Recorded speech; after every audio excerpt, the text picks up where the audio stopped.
কত চ্যাংড়া আসরে বা চুলের কান্দি দিলে মেমোরি কাম করে না। এ বাড়ি গেছে কলেজ থাকিয়ে এমন লম্বা প্যান্ট করে দেখো একটা করে মোটা কুত্তের গু ছেঁচড়ি গেছি। মা কয়লে বাবা তোর গাওকে গু গুঁদায় আমি রজনীগন্ধা গাছ দিয়ে গেছো না স্কুল ঠ্যাঙর যে কুত্তের গু আকৃতি ওটা হুঁশ পায় নাই যেরকম ঠিক না ঠিক বাবা। আল্লাহ রসুল বলছে লিম্মা সিম্মা রফরা তুমি 3 তরিকে 1 তরিকে চুল রাখো, তুমি নাড়িয়েও করো নাহলে মুড়িয়েও করো, সুন্নত বাবরি রাখো।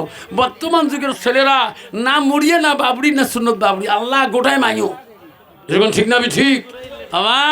খবরদার যুবক, তুই পূর্ণাঙ্গ জীবন বানাইতে হলে আর জিহাদু ফি সাবিলিল্লাহ আল্লাহ রাস্তা 3টে দিন যা, আল্লাহ 40টে দিন বছরে যা, তোর জীবন পূর্ণাঙ্গ হয়ে যাবে, জিন্দাগি এ কামিয়াবি জিন্দেগি খেয়ে যাবে। আল্লাহ বলছে বান্দারে আমার দোয়া মালকে নিয়ে আমার রাস্তা তুমি যাবা, তুই পূর্ণাঙ্গ মুসলমান হয়ে মানা যাবা।